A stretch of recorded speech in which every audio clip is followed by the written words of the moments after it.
Hello CMA final students, group 4. For group 4 we are going to start valuation of shares. In first part we have completed valuation of goodwill. उसके base पे ही हम लोग valuation of shares चालू करेंगे. So before starting this journey, I would like to request कि आप हमारे Telegram channel पे जाइए और हमारी जो वैल्यूएशन ऑफ शेयर्स की नोट्स है वो पीडीएफ डाउनलोड करिए, so that in that case मैं जो आपको एक्सप्लेन करूंगी ये वीडियो में, तो आपको वो नोट्स हैंडी हो और आपको पता चले कि कितने टाइप्स की मेथड्स है वैल्यूएशन ऑफ शेयर्स की और गुडविल का कैसे कनेक्शन है वैल्यूएशन ऑफ शेयर्स का. तो हमारे टेलीग्राम का जो चैनल का लिंक है मैंने वो कैप्शन में लिखा है, सो आप जाइए वो चैनल को सब्सक्राइब कीजिए और आप वो नोट्स डाउनलोड कीजिए before going ahead to this video. So methods of goodwill and methods of shares, उसमें एक कॉमन है जो सुपर प्रॉफिट मेथड थी वैल्यूएशन ऑफ गुडविल की, जिसके 5 स्टेप थे जो हमने पार्ट 1 में सीखे हैं. अगर वो आपको वैल्यूएशन ऑफ गुडविल आ गया तो वैल्यूएशन ऑफ शेयर में कि नेट एसेट की जो मेथड है वो आपको बहुत ही इजी रहेगी. सो वो बहुत ही स्ट्रॉन्ग कनेक्शन है बिटवीन वैल्यूएशन ऑफ गुडविल और वैल्यूएशन ऑफ शेयर. तो जो वैल्यूएशन ऑफ शेयर्स में नेट एसेट मेथड है उसमें फर्स्ट ऑफ ऑल हमारा पहला मेथड रहेगा नेट एसेट वैल्यू मेथड, जिसका दूसरा नाम है इंट्रिंसिक वैल्यू मेथड, जिसमें आपको first of all step number 1 में गुडविल फाइंड आउट करनी है. कैसे? तो जो हम लोग सुपर प्रॉफिट मेथड से गुडविल फाइंड आउट करते थे या फिर कैपिटलाइजेशन मेथड से फाइंड आउट करते थे. तो फर्स्ट ऑफ ऑल अपने को गुडविल फाइंड आउट करनी है, राइट? तो हम लोग पहले मेथड्स लिखेंगे, फिर अपने कैसे गुडविल से शेयर्स का वैल्यूएशन कैसे करते हैं वो सीखेंगे. जस्ट ये आपका बेसिक कंसेप्ट का वीडियो है, उसमें मैं कोई सम नहीं करवाने वाली हूँ. हाँ, but at the time of examination if you want to refer कि मेरे को फटाफट रिफर करना है कि कितनी टाइप की मेथड्स है शेयर्स में और गुडविल का क्या कनेक्शन है, और बिफोर स्टार्टिंग एग्जाम्पल ये वीडियो बहुत ही इंपॉर्टेंट है स्टूडेंट्स के लिए, राइट? सो अपने फर्स्ट मेथड है asset based method, that is net asset method, जो मैंने आपको बात किया. सेकेंड मेथड है yield based method, that is earning capitalisation method और डिविडेंड कैपिटलाइजेशन मेथड, जिसमें आपको ईपीएस और डिविडेंड पर शेयर का कॉम्बिनेशन पता चलेगा. देन है मार्केट प्राइस अप्रोच, उसमें प्राइस अर्निंग मल्टीपल है और बुक वैल्यू मल्टीपल है, राइट? सो ये जो मैं नोट्स में से देख के बोल रही हूँ वही नोट्स आपको मैंने टेलीग्राम चैनल पे अपलोड किया हुआ है. देन है अदर्स में डिस्काउंटेड कैश फ्लो मेथड, जिसका राइट कनेक्शन हम वैल्यूएशन मॉडल से और कैश फ्लो से, राइट? और face value approach method. Most important method है वो 3 ही है. एक net asset method, that is intrinsic value method, second earning capitalisation method and dividend capitalisation method. बाकी के 3 मेथड्स एकदम कम इंपॉर्टेंट है या फिर पूछे ही नहीं गए अभी तक एग्जामिनेशन में, बराबर? ऐसा बोलो तो भी चलता है. सो अगर अपने जाते हैं स्टेप नंबर 1 पे, तो स्टेप नंबर 1 अपने लिखेंगे वैल्यूएशन ऑफ शेयर्स में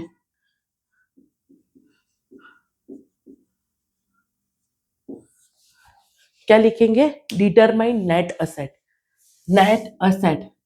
नेट असेट मतलब total capital employed minus outstanding liabilities, right? उसमें अपने ऐड करेंगे नॉन ट्रेड इन्वेस्टमेंट, जो अपने ने गुडविल वैल्यूएशन करते time non trade investment consider नहीं किया था. What is non trade investment? I repeat here again. जो इन्वेस्टमेंट अपने रोज बरोज धंधे के लिए करते या बिजनेस चलाने के लिए करते, उसके अलावा सपोज मेरा बिजनेस है प्रैक्टिस करना और मैंने एक कंप्यूटर में इन्वेस्ट किया, that is my trade investment. और मैं कंप्यूटर ले बेच कर रही हूँ या फिर मैं कोई शेयर्स में इन्वेस्ट करती हूँ, वो मेरा नॉन ट्रेड इन्वेस्टमेंट किया हो गया. समझ में आया? देन वो अपने ऐड कर देंगे क्योंकि शेयर्स में नॉन ट्रेड इन्वेस्टमेंट कंसिडर करते हैं. सो ये जो नेट असेट होगी ना, एज पर गुडविल वैल्यूएशन होगी, बराबर? सो अपने नेट असेट में नॉन ट्रेड इन्वेस्टमेंट ऐड करेंगे और जो हमने गुडविल फाइंड आउट किया है as per super profit method या capitalization method, goodwill first find out करना जरूरी है, अनलेस एंड अनटिल आपको एग्जाम्पल में दे दिया हो, बराबर। तो डाउन ट्रेड इन्वेस्टमेंट और गुडविल ऐड करेंगे एंड लेस करेंगे preference shares capital,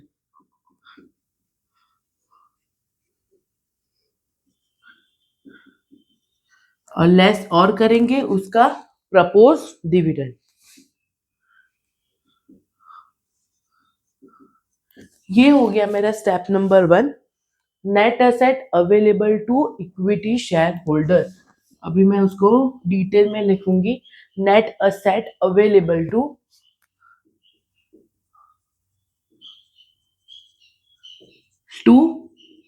equity share holder.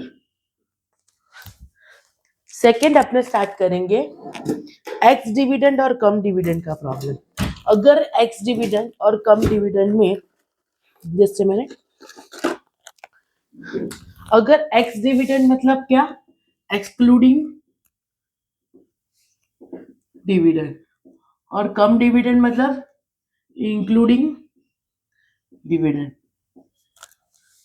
तो अगर प्रॉब्लम में एक्स डिविडेंड कुछ मेंशन नहीं किया हो तो propose dividend should not be included. That means come dividend हो तो इंक्लूड करने का, बिकॉज इंक्लूड करने से क्या, आपकी नेट एसेट बढ़ जाएगी। कम में क्या होगा, कम मतलब इंक्लूडेड है, और एक्स मतलब एक्सक्लूडेड है। So in that case, if कम डिविडेंड हो तो वैल्यूएशन शुड बी डन, जो प्रपोज डिविडेंड है वो अपने को डिडक्ट करने का नहीं है, should not be deducted. Okay, so यहाँ पे इफ प्रॉब्लम में is silent valuation should be done on ex dividend, मतलब कुछ मेंशन नहीं किया, so it is assume that वो एक्स डिविडेंड है और हम लोग प्रपोज डिविडेंड लेस कर देंगे, राइट। और अगर कम डिविडेंड है तो propose dividend should not be deducted, right, वो ध्यान रखने की चीज है। Step number 2 is to determine number of shares, number of shares outstanding, बराबर। देन स्टेप नंबर 3 अपने फाइंड आउट करेंगे value per share. Value per share मतलब कैसे फाइंड आउट करेंगे, that is net asset available to equity shareholder divide by number of shares। तो ये हो जाएगा मेरा स्टेप नंबर 1 और ये हो जाएगा मेरा स्टेप नंबर 2। ऐसे ही मुझे मिलेगा स्टेप नंबर 3, बराबर। सो एकदम सिंपल है, ये है फॉर्मूला। जैसे स्टेप नंबर 1 अपने को फिर से मैं रिपीट करती हूँ, that is net asset available to equity share holder find out करना है। सो अपने को फर्स्ट ऑफ ऑल गुडविल तो फाइंड आउट कर देनी है। जो गुडविल में स्टेप नंबर 1 में कैपिटल एम्प्लॉयड लेते हैं वही कैपिटल एम्प्लॉयड अपने को यहाँ पे लेना है, दैट इज नेट एसेट मैं is capital employed minus outstanding liability, उसमें नॉन ट्रेड इन्वेस्टमेंट ऐड करेंगे और गुडविल जो अपने ने वैल्यूएशन के हिसाब से किया है वो ऐड करेंगे, गुडविल वैल्यूएशन लेस करेंगे प्रेफरेंस शेयर कैपिटल, क्योंकि अपने को ढूंढना है net asset available to equity share holder. Preference share valuation अलग है, उसके अपने अलग से वैल्यूएशन करेंगे, उसके स्टेप्स अलग है। सो हाल में अपने वैल्यूएशन ऑफ इक्विटी शेयर्स कर रहे हैं, ओके।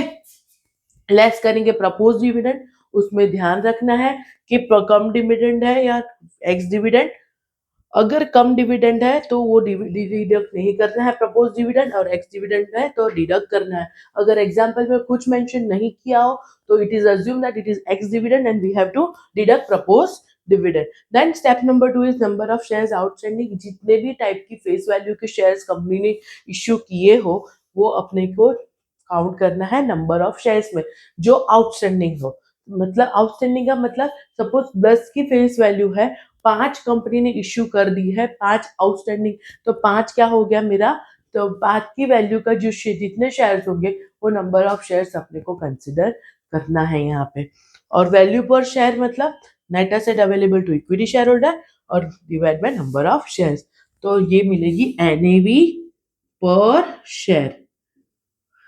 वैल्यू पर शेयर भी बोल सकते हैं, NAV पर शेयर भी बोल सकते हैं, बराबर। अभी जिसमें कॉल्स इन अरियर्स हो, मतलब 10 रुपए का शेयर हो फेस वैल्यू का, उसमें से कंपनी ने 5 की वैल्यू के शेयर मंगा लिया है और कॉल जिसका ले लिया है, बट 5 की वैल्यू का कॉल्स लेना बाकी है, वो अरियर्स में है।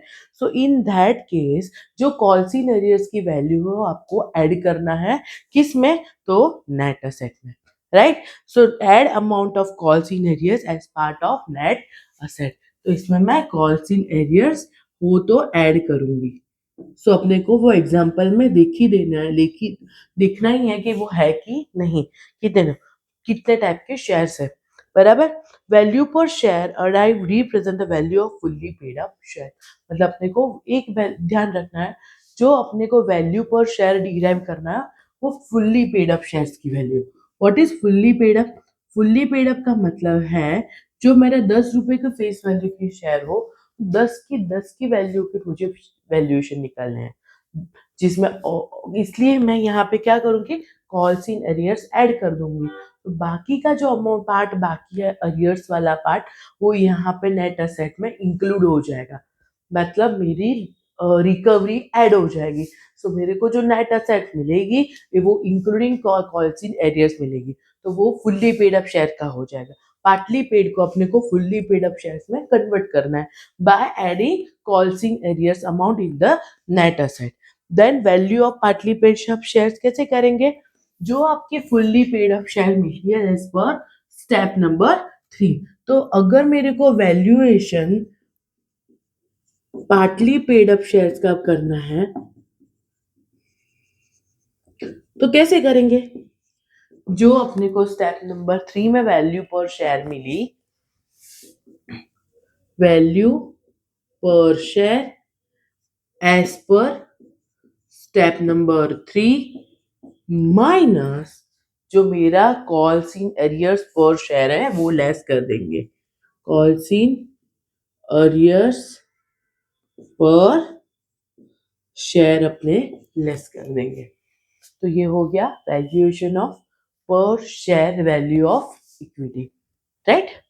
देन अगर डिफरेंट डिफरेंट फेस वैल्यू होती है तो अपने को डिफरेंट डिफरेंट फेस वैल्यू, मतलब कंपनी ने एक टाइप का शेयर 10 रुपए का इशू किया, दूसरे टाइप का शेयर फेस वैल्यू जिसकी थी 100 रुपीज, तो ये क्या हो गया, डिफरेंट फेस वैल्यू वाला शेयर हो गया। तो determine aggregate paid up capital of the different classes of shares, बराबर। अग्रीगेट पेड अप कैपिटल मतलब आपको क्या करना है, total number of shares determine कैसे करना है, नेट असेट पर रूपी। तो स्टेप नंबर 1 जो है ये net asset available to equity share holder, plus मैंने जो मैंने total paid up capital different different type के जो थे शेयर्स, उसका सिर्फ आपको ऐड करना है नंबर ऑफ शेयर्स, भले ही उसका फेस वैल्यू अलग अलग हो, तो आपको वो अग्रीगेट करके लेना है और फिर आपको नेट असेट से वो नंबर ऑफ शेयर्स डिवाइड करना है। वो बिल्कुल कॉम्प्लिकेटेड चीज नहीं, जैसे जैसे आपको एग्जाम्पल में आएगा वैसे आपको समझ में आ जाएगा, राइट। सो आई प्रिफर कि आप MP विजय कुमार के सब सम करें जो पुराने सिलेबस का था, क्योंकि नए सिलेबस के जो मॉड्यूल जो उनकी बुक प्रीफर हुए उसमें वैल्यूएशन ऑफ गुडविल या शेयर का कोई मेंशन नहीं किया है। सो मेरे पास जो कॉपी है मैं I will upload in the Telegram. So उसमें काफी सारे सम उन लोगों ने अच्छे अच्छे सम जो हमारे एग्जामिनेशन में डिट्टो पूछे जाते हैं या फिर मॉड्यूल के ही पूछे गए हैं, काफी मॉड्यूल के भी सम उसमें इंक्लूड है। सो उसमें कुछ 60 जैसे सम है including valuation of goodwill. So I request कि आप अगर वो कर लो तो आई थिंक आपको FR में जो BVM में FR एंड BVM में जो वैल्यूएशन ऑफ गुडविल शेयर है उसमें कोई प्रॉब्लम नहीं होगा। आई आई रिक्वेस्ट आप एक बार देख लीजिए, अगर आपको लगता है कि ये करने जैसा है सो आप वो डाउनलोड करके उसका प्रिंट आउट निकाल के इजीली यू कैन कैलकुलेट, और वो अच्छी प्रैक्टिस भी हो जाएगी आपको, ओके। देन अपने चाहते हैं अर्निंग कैपिटलाइजेशन मेथड और dividend capitalisation method. Earning capitalisation का दूसरा नाम है अर्निंग कैपिटलाइजेशन का दूसरा नाम है प्राइस अर्निंग कैपिटलाइजेशन मेथड। तो डिटरमाइन उसमें क्या करना है, फर्स्ट ऑफ ऑल अर्निंग मतलब क्या होगा, मेरा प्रॉफिट। तो प्रॉफिट मतलब अपने फिर से गुडविल के साथ कनेक्शन करते हैं, जिसमें हम लोग स्टेप नंबर 3 में गुडविल वैल्यूएशन में future maintainable profit find out करते थे। So future maintainable profit same as goodwill, वो अपने को यहाँ पे स्टेप नंबर 1 में फाइंड आउट करना है, सेम एज गुडविल, बराबर। उसमें operating earning available to equity share holder find out करना है। उसमें एक नोट है, after deducting preference dividend. Okay, so एक चीज ध्यान रखना, अगर प्रेफरेंस डिविडेंड हो तो आपको एफएमपी, अगर गुडविल में नहीं हुई आपने प्रेफरेंस डिविडेंड लेस किया, तो यहाँ पे अर्निंग कैपिटलाइजेशन मेथड में आपको एफएमपी में मतलब फ्यूचर मेंटेनेबल प्रॉफिट में आपको प्रेफरेंस डिविडेंड लेस करके लेना है, राइट। स्टेप नंबर 2 होगा एनआरआर। एनआरआर मतलब normal rate of return. Normal rate of return आपको एग्जाम्पल में most of the cases they देते हैं, बट नहीं दिया हो तो इन दैट केस मैंने आपको बताया है एनआरआर कैसे फाइंड आउट करने का, ईपीएस अपॉन एमपीएस इंटू 100, बराबर। ईपीएस मतलब अर्निंग पर शेयर, एमपीएस मतलब मार्केट प्राइस पर शेयर, और इंटू 100 करोगे तो आपको एनआरआर मिलेगा, राइट। और उसको आपको रिस्क फैक्टर के साथ एडजस्ट करना होता है। व्हाट इज रिस्क फैक्टर, तो मैं आपको बताऊंगी जैसे किसी भी इन्वेस्टमेंट में रिस्क कैसे इन्वॉल्व होता है, तो रिस्क बढ़ेगा तो रिटर्न बढ़ना है, बढ़ने वाला। तो यहाँ पे एक अजम्पशन लिया है उन लोगों ने, जैसे हमारी मॉड्यूल में भी सब है, उसमें भी एनआरआर एडजस्ट किया है रिस्क फैक्टर से। अगर मार्केट रेट के हिसाब से अगर अपनी जो काम कर रहे हैं उसमें रिस्क फैक्टर ज्यादा है, तो अपने 2% एनआरआर में ऐड कर देते हैं, क्योंकि हायर रिस्क हायर रिटर्न का कंसेप्ट है यहाँ पे। सो लिस्टेड और अनलिस्टेड शेयर हो, एनआरआर अपने को एडजस्ट करके ही लेना है। तो नेक्स्ट आपका पॉइंट है स्टेप नंबर 3। स्टेप नंबर 2 हो जाएगा अपना एनआरआर, एंड स्टेप नंबर 3 हो जाएगा अपना कैपिटलाइजेशन ऑफ एफएमपी, बराबर। कैपिटलाइजेशन ऑफ एफएमपी तो हो जाएगा an FMP upon NRR, that is step number 1 divide by step number 2। ये सब नोट्स में ऑलरेडी लिखा हुआ है, बट जस्ट मैं आपको एक्सप्लेन कर रही हूँ कि कैसे ये सब फाइंड आउट कर सकते हैं, बराबर। एफएमपी मतलब कैपिटलाइजेशन किया, कैपिटलाइजेशन कोई भी चीज को कैसे करते हैं, डिवाइड परसेंटेज को करते हैं। तो यहाँ पे कौन से परसेंटेज लेना है, एनआरआर मतलब नॉर्मल रेट ऑफ रिटर्न के परसेंटेज लेना है। हम लोग क्या कर रहे हैं, हम लोग अर्निंग कैपिटलाइजेशन मेथड कर रहे हैं। अर्निंग कैपिटलाइजेशन मेथड का फर्स्ट स्टेप है एफएमपी, फ्यूचर मेंटेनेबल प्रॉफिट, उसका दूसरा नाम है एवरेज मेंटेनेबल प्रॉफिट, राइट। क्यों एवरेज मेंटेनेबल प्रॉफिट, क्योंकि एफएमपी लास्ट ईयर के प्रॉफिट को एडजस्ट करके अपने उसका एवरेज निकाल के यहाँ पे एफएमपी में कंसिडर करते हैं, जो स्टेप नंबर 3 था वैल्यूएशन ऑफ गुडविल का सुपर प्रॉफिट मेथड के हिसाब से। Then step number 2 NRR find out करना। मोस्ट ऑफ द केसेस में 99% केसेस में आपको एनआरआर एग्जांपल में दे देंगे, अगर नहीं दिया हो तो कैसे फाइंड आउट करेंगे, EPS divide by MPS. Then step number 3 capitalisation method, that is step number 1 और स्टेप नंबर 2। तो ये हो गया earning capitalisation method. And last step है ऐड करने का, स्टेप नंबर 4 में second last, sorry, non trade investment, बराबर। नॉन ट्रेड इन्वेस्टमेंट क्या करेंगे, जो अपने कंसीडर नहीं करते हैं वैल्यूएशन ऑफ गुडविल में, वही अपने को यहाँ पे ऐड करके लेना है, नॉन ट्रेड इन्वेस्टमेंट और non trade asset, right. Step number 5 हो जाएगा a certain value per share. तो यहाँ पे भी आप देखोगे जैसे 5 स्टेप अपने को एज इट इज फॉलो करने हैं, जैसे अपन सुपर प्रॉफिट मेथड में फॉलो करते थे ऐसे ही। तो value per share again easy, net asset available to equity share holder divide by number of shares. तो यहाँ पे जितनी भी मेथड्स है हम लोग सिर्फ बेस रहेंगे इक्विटी शेयर्स का ही, राइट। तो यहाँ पे स्टेप नंबर 5 हो जाएगा अपना value per share is equal to step number 4 upon number of shares, मतलब amount as per step number 4 upon number of shares. So यहाँ पे earning capitalisation method, I repeat, 5 step ये आपको याद रखना है. एफएमपी जो गुडविल में अपने कैलकुलेट करते थे वो. Second one is NRR, normal rate of return. Third one is capitalisation of FMP, जो कैपिटलाइजेशन मेथड थी सुपर गुडविल वैल्यूएशन की, वही स्टेप यहाँ पे फॉलो करना है. Step number 1, step number 2. Step number 4 में आएगा नॉन ट्रेड इन्वेस्टमेंट अगर हो तो अपने एड बैक करेंगे, क्योंकि यहाँ पे वैल्यूएशन ऑफ शेयर्स है गुडविल में, उसको अपने यहाँ पे एक्सक्लूड किया था इसलिए. और स्टेप नंबर 5 हो गया value per share, that is VPS, that is step number 4 upon number of shares. Now dividend capitalisation method and last जो इंपॉर्टेंट मेथड है, मैंने आपको बताया 3 इंपॉर्टेंट मेथड है, that is net asset available to equity shareholder, that is intrinsic value method. Second one is earning capitalization method and third one is dividend capitalization method. बाकी की methods मेरे notes में है, but it is not important, क्योंकि उसके examples भी आपके module में भी नहीं है और कभी एग्जाम्स में पूछे भी नहीं गई है. तो हम लोग बेसिकली 3 मेथड्स याद रखेंगे: intrinsic value, earning capitalisation and dividend capitalisation. Earning में अपने एफएमपी कंसीडर करेंगे, ऐसे ही डिविडेंड कैपिटलाइजेशन में वी विल कंसीडर डिविडेंड. बराबर. डिविडेंड कैपिटलाइजेशन मेथड का स्टेप नंबर 1.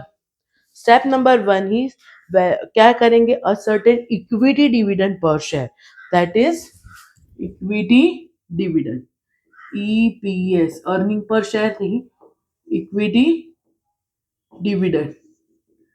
स्टेप नंबर 2 हो जाएगा उसका एनआरआर को डिटरमाइन करना है. एनआरआर का मैंने फॉर्मूला क्या बताया था, EPS upon MPS, EPS upon MPS into 100.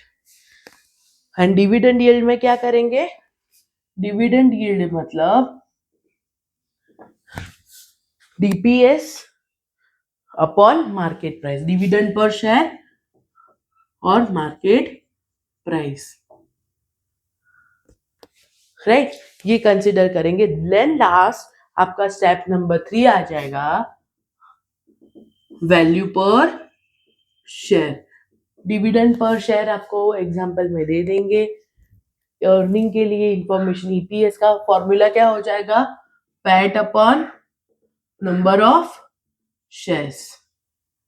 And step number 3 हो जाएगा value per share is equal to dividend per share upon NRR, okay, into 100. This is value per share.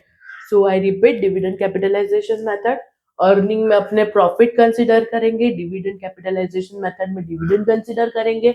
उसमें फर्स्ट स्टेप होगा अपना certain equity dividend, जो example में नहीं आया हो तो आपको इक्विटी डिविडेंड कैसे फाइंड आउट करने की, या डिविडेंड पे आउट रेशियो भी दे सकते हैं अपने को, तो वहां से अपने को इक्विटी डिविडेंड की इंफॉर्मेशन मिल सकती है. Step number 2, NRR EPS upon MPS into 100. Dividend yield ढूंढने का उसके बाद, that is dividend per share upon market price into 100. Then step number 3, value per share, dividend per share upon NRR into 100. So basic जो अपने 3 method थी वो तीनों 3 method अपने ने यहाँ पे कंप्लीट किए. सेकेंड जो 2 मेथड है, price earning multiple approach and book value multiple approach, वो इतना इंपॉर्टेंट नहीं है, बट उसके स्टेप्स मैंने नोट्स में बता दिए हैं. So you can download it and you can refer it. Last approach is fair value approach. जैसे अपने को वो बहुत ही इंपॉर्टेंट है, फेयर वैल्यू ऑफ शेयर्स कैसे फाइंड आउट करते हैं. तो fair value of shares is nothing but average of net asset available to equity share holder plus earning capitalisation method और डिविडेंड कैपिटलाइजेशन मेथड की जो शेयर की valuation divide by 2, that is average of this 3 method you can say. So fair value of shares is equal to net asset available जो होती है उसका valuation, value per share plus earning capitalisation method से अपने जो find out करते हैं उसकी वैल्यू पर शेयर, और इसमें लिखेंगे डिविडेंड कैपिटलाइजेशन मेथड से जो फाइंड आउट करते हैं उसकी value per share divide by 2 हो जाएगा। बराबर। तो फिर जब भी एग्जाम्पल में बोलेंगे कि आपको fair value approach find out करना है तो आपको बहुत ही ज्यादा मजदूरी करना है। उसमें फर्स्ट ऑफ ऑल आपको गुडविल फाइंड आउट करना पड़ेगा, देन वैल्यूएशन ऑफ शेयर्स। दो मेथड से तो मिनिमम फाइंड आउट करना ही पड़ेगा, then only you will able to apply fair value formula in your example, right? So there are three methods we have done. Which one? The first one is valuation of good shares as per net asset method. Second one is earning capitalization method, and third one is earning dividend capitalization method. Fourth and fifth we have mentioned in our note, but it is not at all important, so you can refer in your notes. And that's it for the valuation of shares. Thank you.